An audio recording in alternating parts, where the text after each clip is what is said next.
All right, thank you guys for being here. We got Joseph, Monica, we got Alessandra online with us. Oh, yes, we can definitely ruin our recording and have a copy. So session 19, get to the close. Oh my God, Philip, what's going on here? I'm really gonna get fired, aren't I? That's it. We're gone. Oh my Lord. Okay, cool. So get to the close. We're on the second to last Ignite. I'm very excited and thrilled. I want to say Monica, Joseph, Alessandra, who are here, person online. You guys have done it. You guys have actually been the ones who've been the most consistent with being on here. And Yay! Woo! Yeah. And I totally appreciate that. Now there's a guy, Eddie. So shout out to Eddie once he watched this video. But thank you for watching all the other videos. I think you're the only person who's actually watching Ignite 1 all the way through. So hopefully you guys find some help in that video. Shout out to MJ. I don't think she actually watches these. She is the office's or Stephanie's the virtual assistant, and she published the 19-minute video or the 17-minute video of writing templates, of putting together your car form templates in less than 15 or less than 12 minutes. And then she also posted in that same video how to write an offer in less than 5 minutes. So I did a live recorded run through of working on CAR and SRAR and going back and forth and putting together those forms. And more importantly, writing an offer in less time than it takes to drink coffee. So there we go. Awesome, awesome. Course overview as we wind up and close this out. We are in the transaction phase of our work, and now we're covering get to the close. So as we identified our business and we're always fine-tuning ourselves as a real estate expert, we're now building through lead generation, and we're building through lead follow-up, and ultimately we're getting people under contract. When you think about the 1 rule of 5 for realtors, the 1 rule of 5 is to prospect, and practice, prospect, lead follow-up, schedule appointments, negotiate contracts, right? And if you think about transaction is a giant pillar of negotiation, right? The real estate expert may very well be the PNI, the constant never-ending improvement, the personal and what I would like to throw in with practice is the personal and professional development necessary to consistently grow with the times and to increase your skill, your leadership, all the stuff that goes with it. The prospecting and the lead follow-up or the lead generation lead follow-up are your center pillars. And ultimately they transact to appointments and negotiations under the column of transaction. Now getting to the close is a big part of what we do. And I don't want to downplay it because a lot of times we're told, hey, you need a prospect as the most important thing in your day, which is true. I will say this, dedicating 30 minutes to clearing your inbox and your DMs in the morning will go a long way to peace of mind, right? Because there's some things that you can get done at 7:30 or 8:30 in the morning or 9 in the morning early on to make sure that, hey, you know what? Escrow got what they need. And that's a simple message to my clients. Hey, make sure you fill out paperwork and get that over. Or a quick email to the TC to say, hey, you know what, I have what you're looking for, here it is, here's my app. Just knocking out little basic paperwork stuff. Then you might not be able to put out every fire in that first 30 minutes or an hour, but at least like, whew, my inbox isn't pressing down on me. Now down the road, and you can hire like a full-time assistant, awesome. Let them do what they're best at. I might still clear through my messages and emails, but I'm not as fine-tooth comb looking for what needs to be taken care of, right? But you earn your way into that space. In the meantime, when we're handling just 2 or 3 deals at a time, and we're still prospecting, building up our future, awesome. You know what, I can take 30 minutes or an hour to kind of clear through that, and then revisit your emails later on after lunch, right? Or after your last follow-up call. I call it QRF, quick reactionary reports. Jump in, return your calls, return your text messages, return your emails, or maybe do that after lunch, whatever, or before lunch, before or after lunch, just knock it out midday, and then have an end of day. I call it shutdown complete SDC, got it right from flow coaching, And the idea with shutdown complete is the last 30 minutes, quote unquote, of your professional day, return those last emails if they're pressing, return those last voicemails if they're pressing, return any of the text messages and DMs that come into your social media or your cell phone, call it a day. Like we do this at jiu-jitsu from 5 to 5:30. I'm clearing through emails. When Asalea, our daughter, is using my phone, I might not return calls unless it's super pressing that I return a client's call or a lead's call. But those 30 minutes from 5 to 5:30, I'm kind of clearing the deck.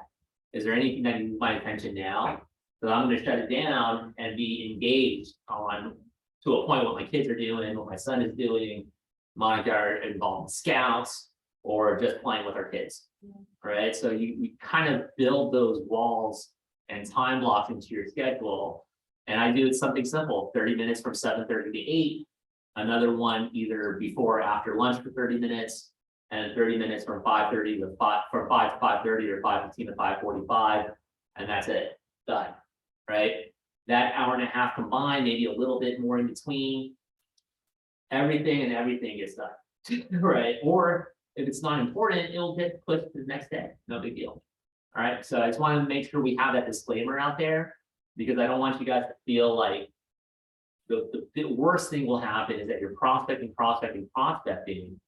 but you're not closing the $20,000 commission that's on the line, right? And it's something that could have been fixed by just giving it 30 minutes in the day.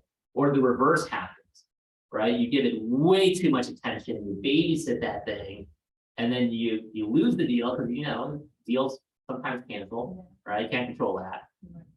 Or you have to restart with a new transaction, and you didn't prospect all that time because you're nursing that little baby, right? You have this one little cup and you're just choking it. So you don't want that to be the case either.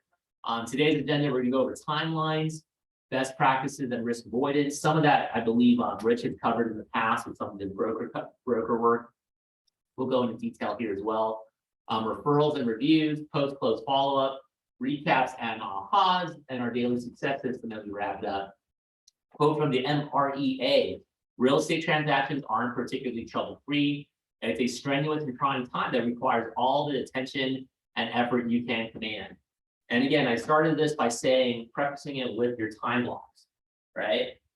As much as possible, have those 3 or 4 time blocks throughout the day where you can address these challenges.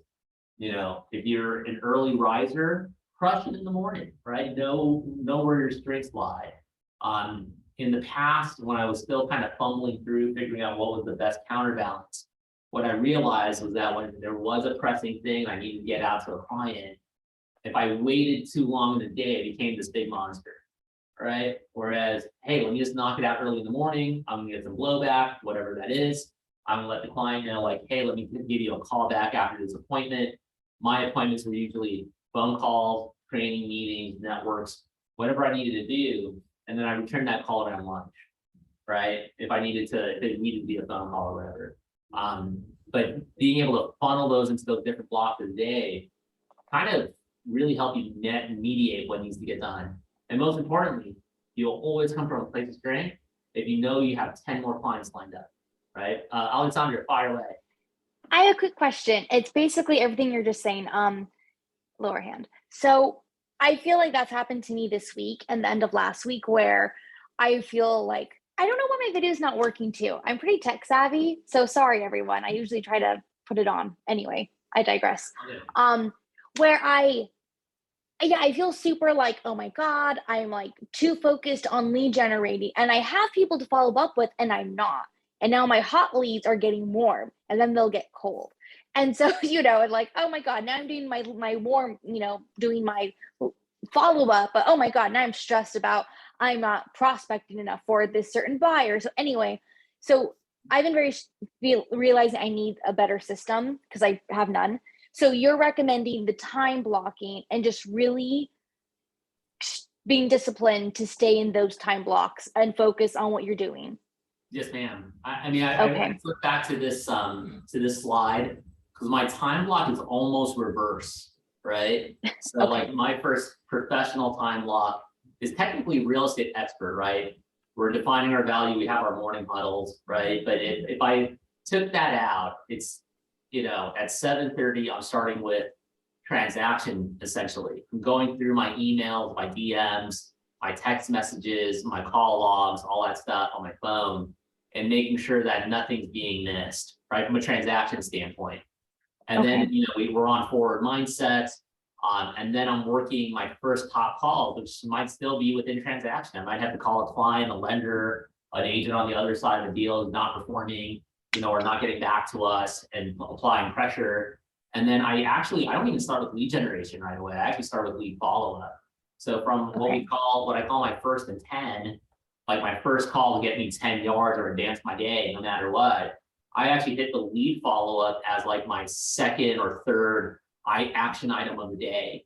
And the reason why lead follow-up is because they're already there, right? I mean, if they're hot or even warm, like we consider what we call a 10, they're ready and able and willing. They're a raw client who's going to sell their home, list their house with us, buy a house with us, get qualified with a lender.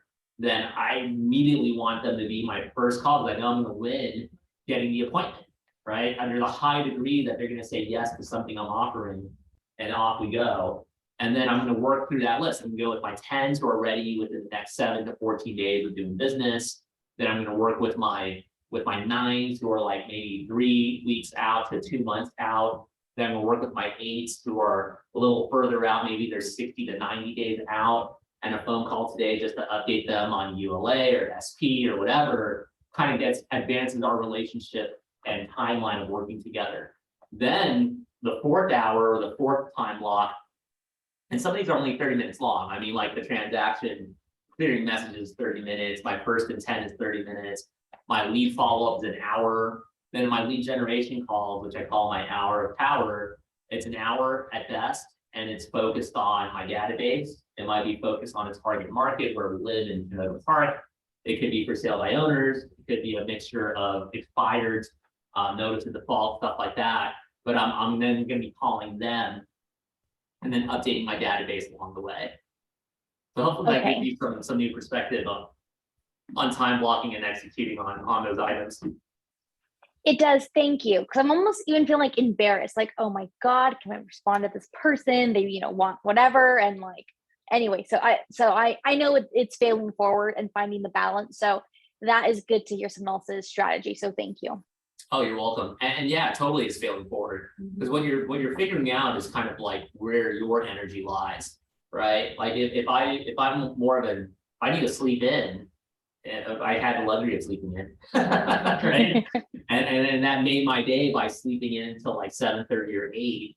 Well, guess what? Then I know my best energy will probably be around 10:30, 11, right? And some people are that way. That's totally cool. Just know how you operate and what's optimal for you, right? There's no one who could tell you like you must go to sleep at this time, you must wake at this time, you must work at this time.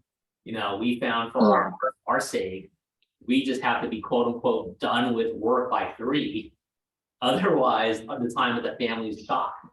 So we work like crazy from essentially 7 when Monica's getting the kids to school till about 2:45, 3 o'clock when I'm driving out to get them.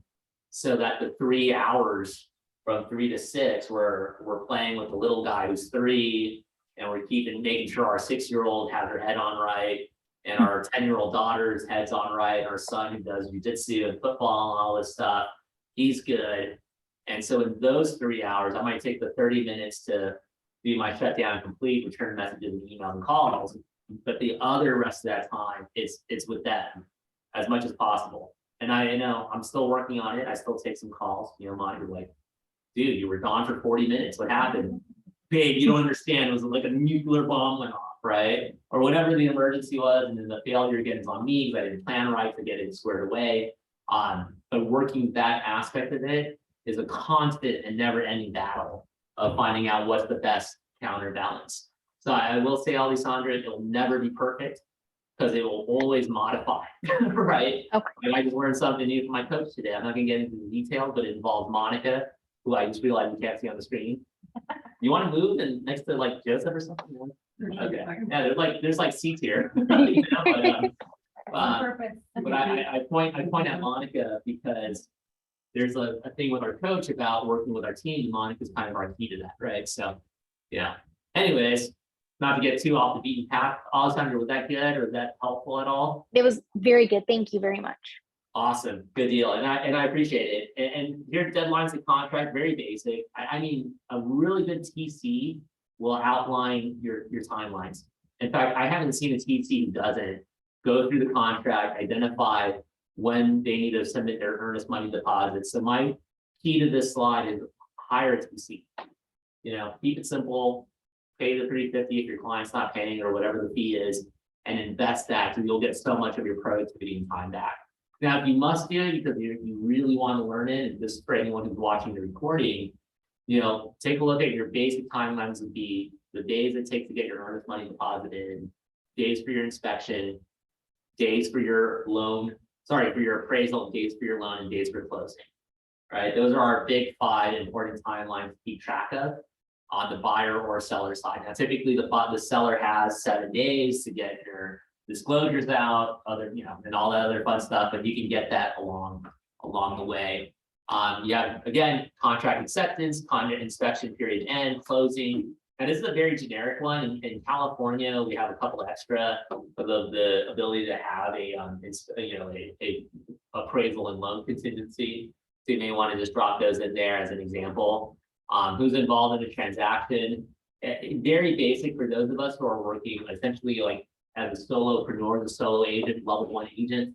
You might be hiring TC, the other agent on the other side, yourself, and you know, maybe you contract a home inspector, you got your lending partner, or if it's all brought to you by the buyer, they'll have their loan officer, their preferred people working the deal. If you're on the listing side or buyer side, you're still working with an escrow, right? The title officer who's involved. But there's a lot of people moving, but you don't have to be a micromanager, right? Like have an open dialogue with the loan officer so the loan officer knows they can count on you to get paperwork if when needed. It happened yesterday, and high five Tammy, I get her a thank you card, but she helped us fax paperwork. Who would have thought we needed to fax paperwork, but we needed to fax paperwork to UCLA or whatever in order to, yeah, it was for Albert's file. Yeah. It was like, I'm in the field, and his text message was like an SOS alert. It was like, I need this done right away. And I'm like, okay. And I thought, fax, I don't know if you have a fax machine. So, God bless Tammy. Apparently our Xerox machines, our copy machines act as fax. And Maureen faxed it from her mom's house. So I thought that was kind of cool. Kind of funny that her mom has a fax machine. I had to probably dig it out of storage. Oh my God. Don't call me right now. Yeah, I'm faxing. Don't interrupt. Sorry, we're having a good laugh right now. On the timeline for buyers, what is the first thing my buyers need? Earnest money deposit, right? They need the wire information from escrow. We need them in contact with the home inspector if they don't have one already. We typically offer 3 and they end up with IM home inspections normally. What do I need to know and do? Stay out of the way. No, I'm kidding. No. What we need to do is know the timelines, know when the inspections are going down. It does help to be a part of those inspections. As a team, we have our team show up to the inspections and we trust them. We trust the home inspection company that does it. When I was solo agent, I showed up to everything. And then I made the home inspection a part of my social media story, a part of being a realtor experience. So they were following me on Instagram and Facebook and Snapchat at the time. And I made that into my prospecting time. So as the inspector's doing their thing, I'm not crawling on underneath the house. I'm not going on top of the roof. I might video them. I might take pictures of them. But when they're doing their thing, usually when they were just like taking temperature of the water or whatever, I was making my calls, right? Sending my messages, clearing my inboxes. I basically was doing my lead follow-up and calls at the home inspection. So I turned the home inspection event into an event in and of itself for social media, but I also turned it into my working event. When the clients came over, I just kind of let them do their thing, take their measurements, let them hang out, and they saw that I was working, right? Or I would hang with them for a little while too. What am I doing at each point to bulletproof the transaction, set myself and my buyers up for a successful close? You're reaffirming their goals, right? You're repositioning them in the transaction, letting them know, helping them be at ease with the interest, whatever that is, all that fun stuff. A buyer timeline. So this is a typical buyer timeline. We hit heavy on the inspection aspect. Don't forget, there's also a request for repairs portion that's shortly after the inspection. Sometimes we may need to extend that contingency, which we've done many times when there's like foundation issues or roofing issues or termite or plumbing issues. Major items that require a licensed person in that field to give us a proper quote for repair, right? So even if you're pushing it to 7 days because of like timeline to get people in, you can always ask for what's called ETA, an extension of time addendum, and you're solid, right? Interaction and communication points, common points of each deadline, lender and buyer communication, sending amendments or inspection reports to other side, title and lending. So these are things, again, it's case by case situation. No escrow is 100% perfect. Tons of like Alessandro, you said it best, failing forward, right? Terry Schultz, my first broker at KW Porter Ranch or North Valley, said, hey, I'm 42 years in the business and I just sold a house in Woodland Hills and I just learned something new that I never even experienced before in 42 years of selling houses. And guys, believe me, I've sold a lot of houses. And so he highlighted someone at her age at that point in her 60s, 40 plus years in the business, still seeing things for the first time, right? So that told me as a new guy in 2014 that, man, okay, if she's seeing new things, everything to me will be green, right? So at that point, be okay with embracing any perceived failure, right? That perceived failure will get you to where you want to be, which is a business owner within that happens to be selling real estate, right? That real estate just happens to be the business service that we offer our clientele. So as that goes case by case, you'll kind of see that as it goes along. Documentation points. I tend to stick with text messaging with immediate updates for clients. With sellers, I keep a group text thread with all the parties involved, say with the buyer side. On the buyer side, it's not just my wife or myself as the lead agents. It includes our operations director, Maureen, who happens to be our transaction coordinator, and the lender if they're on the buyer side. If you're a solopreneur, solo agent, I wouldn't necessarily involve the TC, right? On the buyer side, I might involve the lender who's working the file, myself, and all the clients who are buying, all the major decision makers. And remember, decision maker may not be the buyer or the seller. It could be a parent, it could be a child, it could be somebody else who's influencing the decision making there. Are there templates I can use to create and save effort? 100%. Watch that video from last week or the one that MJ put out this week on, it's like the 17-minute one that I did on setting up the templates.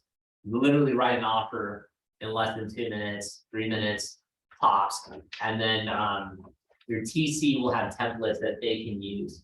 And then as far as writing like offers and stuff like that, I do keep an email template, and it's a very basic introduction of how we met the agents, like do we communicate, how we schedule the appointment, what we thought about the house, introducing the lender, and all the documents, supporting documents to get them where they want to be. Again, this will now take us through the final walkthrough, who's involved in the transaction with sellers. Sellers, a little bit more folks involved because you're going to have kind of your pick of the litter when it comes to title and escrow and home warranty and NHE services and stuff like that. Not to get too stuck in the weeds with it, the seller ultimately just works with you, okay? And then we end up working with all those other people involved. You'll typically still very standard have a TC that you'll get to work with.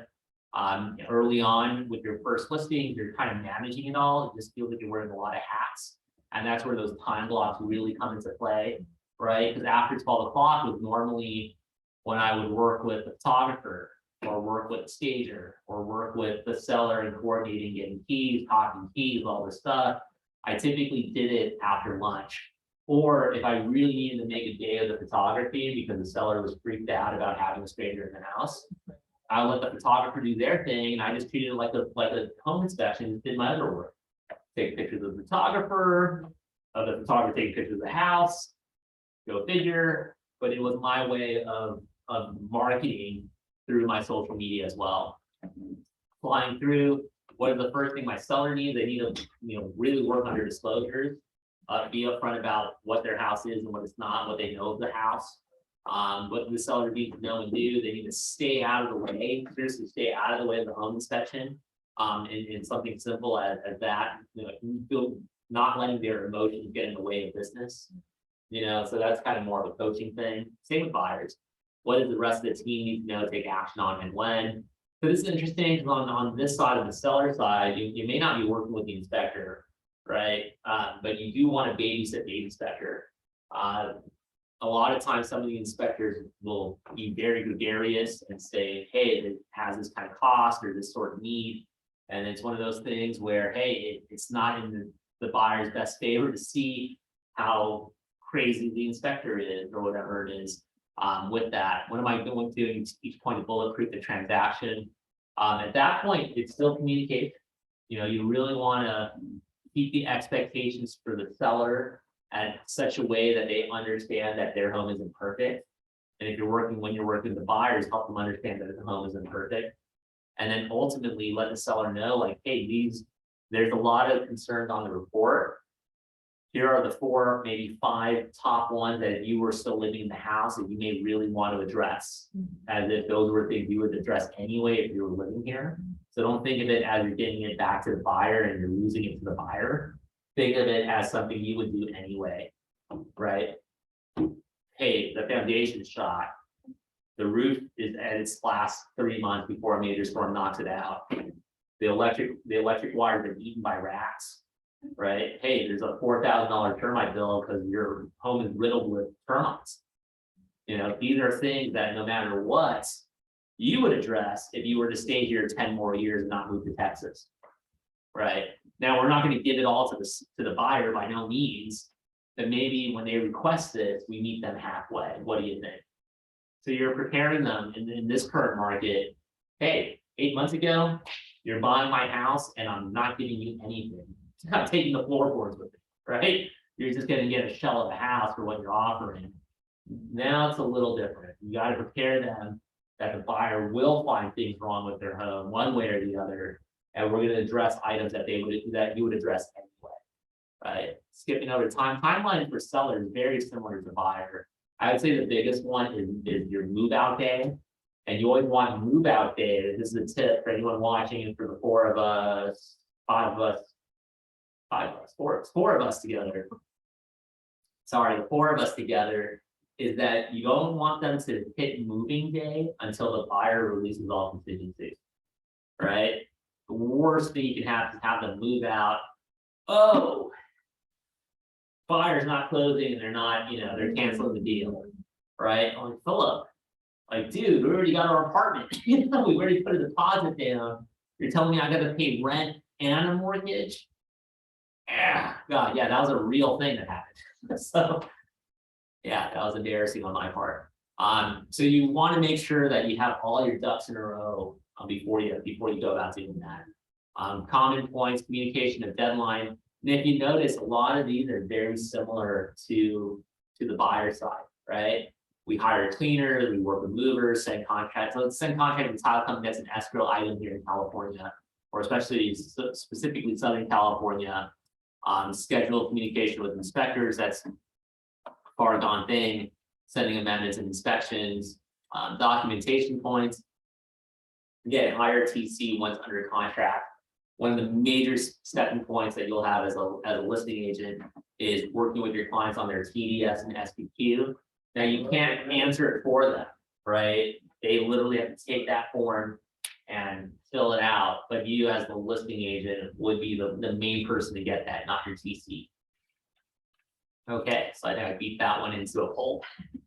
Demand opportunities, this is another thing to embrace more and more of. Alexandra, especially if you're looking at living from the standpoint of starting with emails and working through transactions and then going to lead follow-up, I would totally build it through your opportunities list, right? So before you go to your tasks, before you go to contacts, start with your opportunity list, because that's where you can define who's who and cultivate, motivate, all those different steps. If you have any questions about that, I know Sonia teaches it, but I also teach it as well on how to create, like, but I would just get them on there first, and then we can kind of create filters for them to identify who the top people are and all that fun stuff. We'll skip over. I mean, we'll go through best practice and risk avoidance. Now, a lot of this I've kind of shared in our previous slides. The biggest ones: communicate early and often with everyone involved in that step of the transaction, set expectations up front, maintain your professionalism throughout. So again, number 3 here, never take anything personal, right? Nothing is ever personal. I forget the movie. It's not personal, it's just business. Is that from a movie? It's from a movie, right? If not, they can make a movie. Oh, there you go. Okay, cool. Must have been The Godfather. I don't know, one of those movies. But it's never personal. I know some agents you'll work with. Alexander, I'm talking to you too, because the agent population is so sensitive, right? And it's not a sign of our times. It's just been a thing for me since 2014 that agents are just like, they got egos. We all got egos, and in the transaction, you got to take those egos and put it aside, right? You're working with a seller who's a little whack, buyers a little in their own way. You just got to kind of help them set aside that ego. And it's weird because a license isn't about maturity and working with adults who don't have that maturity, or coaching them or consulting them. But all these transactions is nothing more than managing emotions, our own first and foremost, and then managing the expectations of our clients. By managing and setting the expectations, number 2, we're actually also managing their emotions. Because people get really out of whack when they feel like, oh my God, we're out of time and we need to hit this deadline. They just dawned on me, most of our clients have jobs, and when they don't hit a deadline, they get fired, right? Or there's something bad is going to happen. So again, and I did this in reverse order on purpose. Number 1, now you're communicating clearly with everyone involved at every step, right? Because when you seek first to understand, that's the basis of communication, right? One of our Y4 QTES. I'm not going to find that slide. I know we've seen it a couple times. Again, they can tattoo that to the wall or somewhere. Risk avoidance: be proactive, looking at your time limits, answer following questions. Where is the deal at risk of falling apart? What are the best practices to keep the deal alive? So the answer to that is the time of consultation, right? Or Alexandra saw that. I should think, oh my Lord, gross. She took the gun out of her mouth. Oh, Lord, now it's recorded. Okay, so the deal for the buyer and for the seller actually is at the time of consultation. We can cover so much ground by just laying it on at the initial time of us talking. So the seller's pricing in this market, right? Expectations of how to get to their price, expectations of the offers that they're going to get, or the people that are going to come through their house, setting it up early on. Now let's assume we have the best conversations with our clients, right? Where we run the risk of falling apart on the buyer side, seller side: inspection. Easy. Inspection. Number 2, request for repairs, right? Like negotiating back and forth on that.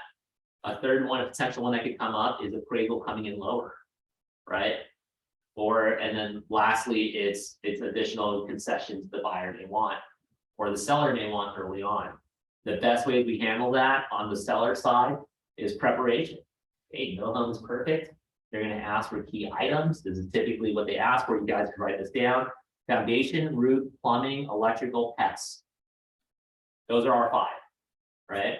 If the home inspection comes back with those 5 items and we can address it, hey, these are things you would do anyway. And we're not going to give it all away. We're not going to give them everything. You could if you wanted to, but I advise you that we don't. We meet them halfway on what they have. Well, Philip, that could be $10,000. Well, great. Is $10,000 something you're willing to part with in order to close the deal? And have an upfront conversation about that. For the buyer, the same points of conflict for the seller could arise. I would also throw in there interest rates going up in the middle of the transaction. Albert and Syra, perfect example. Quoted at 6.25. Not even halfway through, 2 weeks into the transaction, they get quoted at 7.75. Wow, Pretty big jump. that's a pretty, And their credit is awesome. that's amazing. Yeah. Yeah, I made a raspberry sound, but their credit is impeccable. And they're at 7.75, right? Yeah, that's a big jump. That's amazing, that. Yeah, they wanted to bail on deal, right? And I shared on board lines at how we saved it, and there's a lot of stuff to show them what were the best things to, and best practice to keep a deal alive is position yourself, right? Don't have this conversation, tough conversation with people at night or after their working hours. Try and get them early on in the morning before their day really takes off, and then give them the time to come up with their response, and usually hit them up after lunch if you need to get it the same day. So position yourself for the conversation. Number two, affirm their position. Affirm what they're telling you is 100% real, because perspective is reality, right? If they perceive that all of these reasons are here and real, that we need to cancel because of interest rate, inflation, all the stuff they're hearing on the news, their aunt and mom and sister telling them they need to bail out, guess what? That is real to them, 100%. So agree with them. No need to battle it. And then number three, ask for permission to re-author their perspective, meaning, hey, do you mind if I share with you a side-by-side perspective to what we both agree to, right? And 9 times out of 10, they're gonna tell you yes. Right. And then go through the list and give them an opportunity to author it, meaning that they come to the conclusion that this is what they believe in, and that they're bringing it up, which is a unique inception type conversation, but you can definitely have that. And we should role play that, right? Okay, well, we'll keep that in mind. We'll role play that for our PDR. They're just saying, yeah, we want to get out. It's almost 3. Second hand, first. Yeah. Over here, be the fiduciary. All else fails. The reason we're real, one of the keys to being a realtor is that we're a fiduciary for the client. Always act in your client's best interest. I don't think he'll watch this video. Who's our broker? Rich. Rich said that our fiduciary responsibility is to our seller. I'm going to say wrong, or I'm going to say, hey, there's a different perspective. Maybe not wrong. Wrong, a little strong.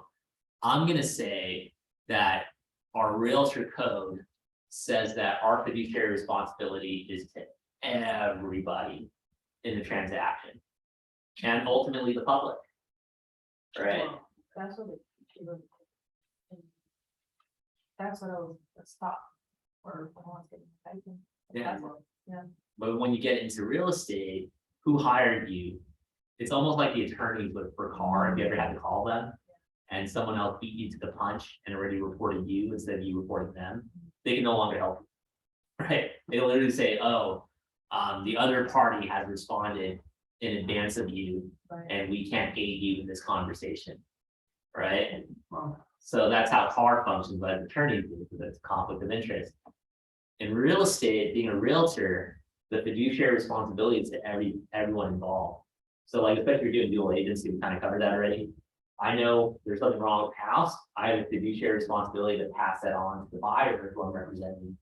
Or you're the selling agent on the other side, and the seller isn't disclosing what he told me. He's not putting on TDS or FAQ.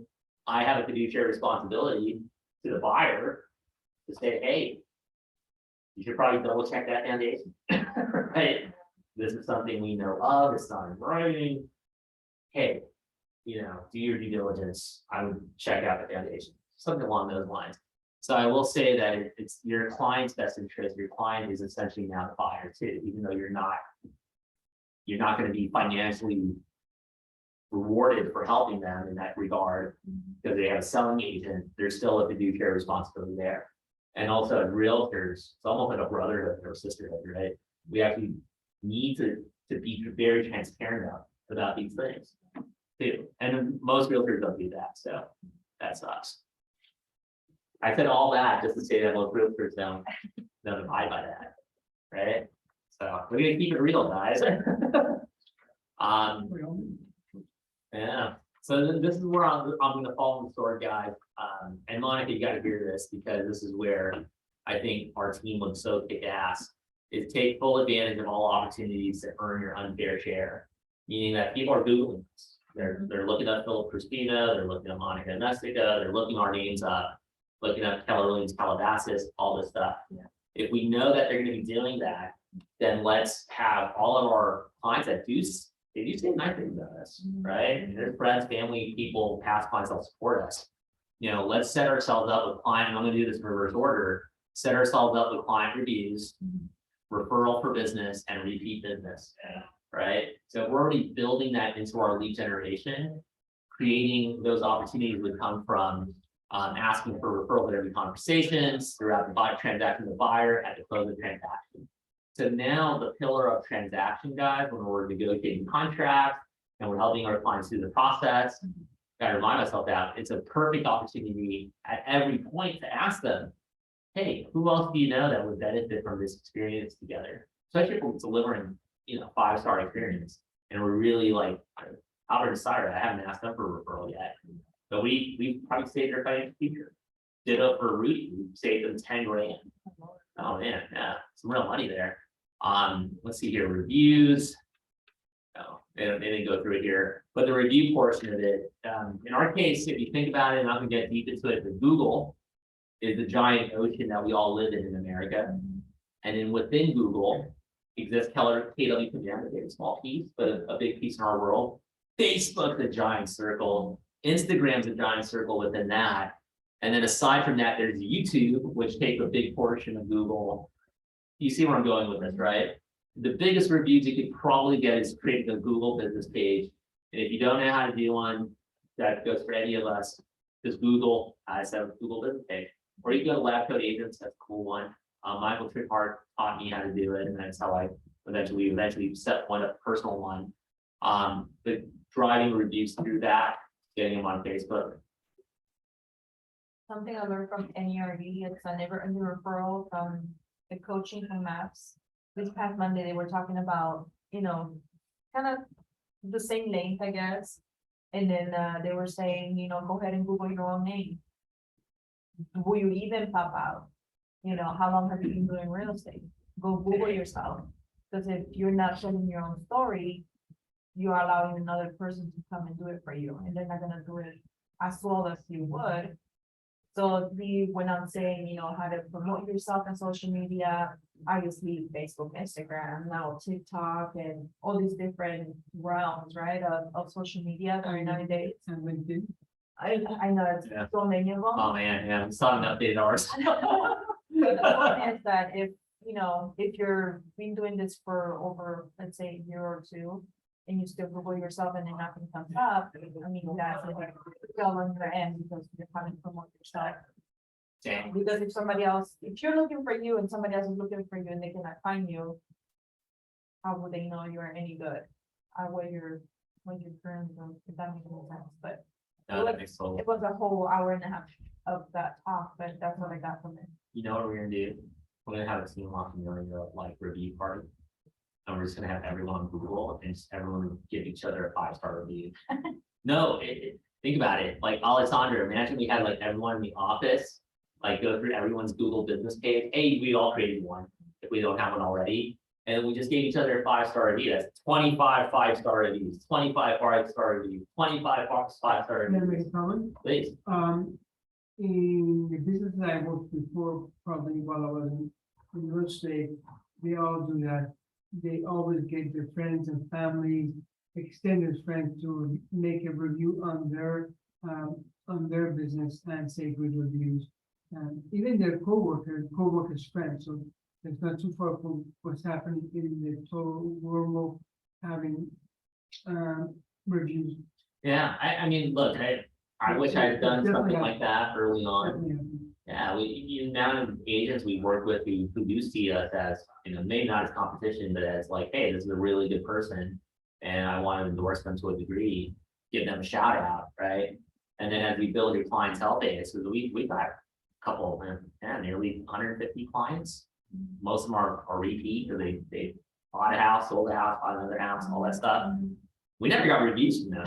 Yeah. That's the other thing I was gonna mention. Yeah. Including you hit the nail on the head.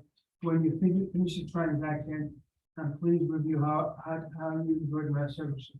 So they're a legitimate client and they have to make the reviews. Absolutely. And you know what, I would rather, if I could only choose one or the other, and I could only get one, not the other one, I would just probably take the referral every time.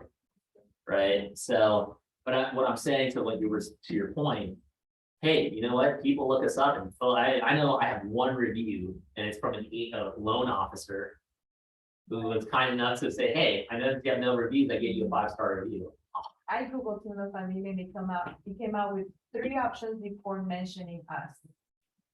I know, it was something about clothing line, I think, and then afterwards, it was an organization for retired members, Because and then another one, it was us, I'm like, oh. it's because people do more searches for clothing and for other services. Well, that's why it's like, it's a repetition. Google knows that people do more searches, so their stuff comes first. Right. So you have to pay somebody to help you become first. Yeah, in the algorithm. I'm sorry, I know a little bit about, enough to be dangerous with internet. You have to pay somebody to put you on the top. And that may be. Now, we could drive it organically, just based on Instagram and Facebook as well. But I will say, a few of the agents who come to the office, it's kind of crazy. They've seen Team Off a Million in conjunction with KW Calabasas. I'm like, oh, cool, It's very- that's awesome. So on IG, I guess we have a relative presence. Yeah. Must be those to be a Saturday, homie. Yeah. You know, if you look up Monica for tips, you'll find her conviction. Today, Monica Garcia. I'm linked with you on Facebook, so I see the events that happen. But every event that you do, and I know you have the mindset of doing event, that's really good advertising. Whether it's on Instagram or whether on Facebook, I don't know if you guys do TikTok. or And Monica runs her TikTok. Yeah. TikTok, and if you want to dabble in LinkedIn as well, make sure you put them in all formats. Just have one platform that goes with all of them, just put a click so it's easier with all of them. Yeah. That way you're self-presenting yourself. Now I will, on top of that, I will throw this out there. So we learned from Andy Lee. So he started like his TikTok and he's been blowing up. Like it's just super simple what 1,000,003 gets you in Fullerton, or whatever it was. And he takes you through with some really cool music. And he was saying that when he takes his videos from TikTok and you can save them, right? And you re-upload them on Instagram. Instagram's algorithm pushes him to the bottom Oh, interesting. because of the TikTok watermark, Oh, right? And vice versa. You have the IG watermark and then you upload it to TikTok. TikTok's like, we're gonna push you to the bottom. I mean, you get the organic followers who follow you already, Yeah. but it won't be like the top search on people's feeds. okay. And I thought, Interesting. damn, that's pretty cool. So, And then is he, is in this relative opportunity? so he was here. He sold his mom and dad's house. They moved to Orange County. Oh, okay. Yeah, but we still keep tabs. He's technically an agent here at this office, I'm which is just, kind of cool. He's at the other Keller Williams, but he's not official there. Oh my god. technically here, but it's technically here. Yeah, he pays E&O, everything. So that's kind of cool. Post follow up. Again, two things on here that they actually, it's not exactly on here, but the quarterly plan call right here is something I use, and also the monthly neighborhood nurture. That's an automatic update where your clients, based on address and location, get an update, a market update every month, right? So not a bad feed to have. Co-agent follow-up. It sounds counterproductive. Why would you do that? You do it for a ton of reasons. A, there's a good chance you work with that agent again, one way or the other. They were the listing agent, you're the buyer's agent. One day it flips. You're the listing agent, they're the buyer's agent.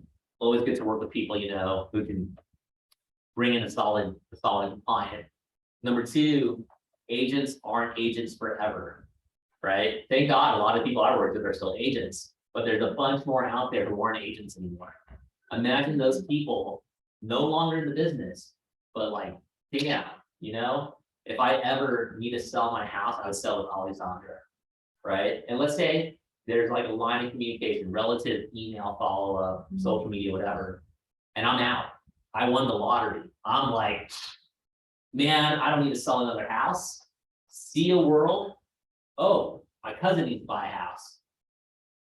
Alessandra, or whoever, right? Joseph, Monica, those relationships go such a long way. And not to play the age game, Alessandra, I think you're in your 20s, right? Maybe. You are so sweet. I'm 32. Oh, you're Oh. still a baby. Yeah, oh my God. 32, And I will- oh man. Well, okay, Something we got, about that we got 30 some, mark. most are in their 30s. I thought you were in your 20s, my bad. I did not to No, like, That was very kind. Thank you. well, not to age discriminate in any way. But what I'm saying is that there's more agents, the average realtor, I believe, is like 47 or whatever the NAR stat is. It's like fairly up there. You know, I think of it as like the golden database, right? Like we're working with 3 agents right now who are well into their, 2 of them are well into their 70s. One is well into her 60s. All 3 are retired, right? And hey, what if we built a bridge where your credibility still goes throughout all these people, but then you leverage us as your legs, your feet on the ground, the people knowing and being warriors on the contract, and we become partners. Heck, I think we're offering 50-50. And people are telling me that's a lot, but I think you're taking marketing to another level. Not only, all the people who are not in real estate, then you also focus on people, on other agents and retired agents. That's fantastic. I mean, you even have that corner on your mind too, whether it materializes in a short period of time, a long period of time. But that's also marketing itself. So that's marketing, and this is marketing. That's fantastic. yeah, absolutely. And the goal is relationship, right? It's databases. He or she with the greatest database that they can go to, work with, have lead follow-up, have connections with, ultimately wins. Well, anyone in their database will say yes to them no matter what. So I'm going to end it with that. I mean, the co-agent follow-up aspect, recaps and ahas. Keep in mind, 10-5-1, if all else fails, go to that page that Monica was just on, 10-5-1, right? Like, I broke my leg, I'm stuck. You know what? Carpet bomb the heck out of your favorite social media pages, right? I did something crazy. I went to a quote unquote influencer, you know, the people with the blue tag. Yeah. And so this person isn't like, oh my God, Dwayne The Rock Johnson, right? This is a guy who like dresses up as Naruto characters. He does a lot of cosplay. Okay. So I messaged him and said, oh, cool. Hey, you're in the San Fernando Valley. Hey, if you ever want to buy a house, I happen to be a realtor. Love to connect. Yeah. The guy responded back, he's like, dude, I'm from the San Fernando Valley. He like, so Yeah. that was a random, I didn't, DM them because he's a nerd like me, and we connected. So, it doesn't hurt to like throw yourself out there. What do they say?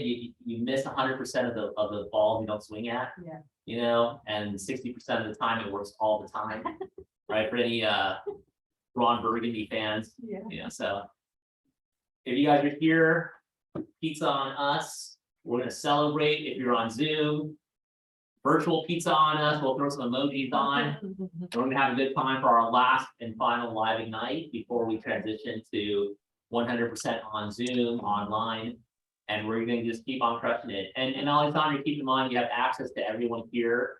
So it's not like you're just with the productivity team. Feel free to pick our brains for anything you need, and we'll be happy to help any way we can. Thank you so much. I really appreciate it. You guys got it. Take care, everyone. Yay! Friday. Awesome. See you Friday, online or in person. See you Friday. Okay. Take care. Awesome. Bye.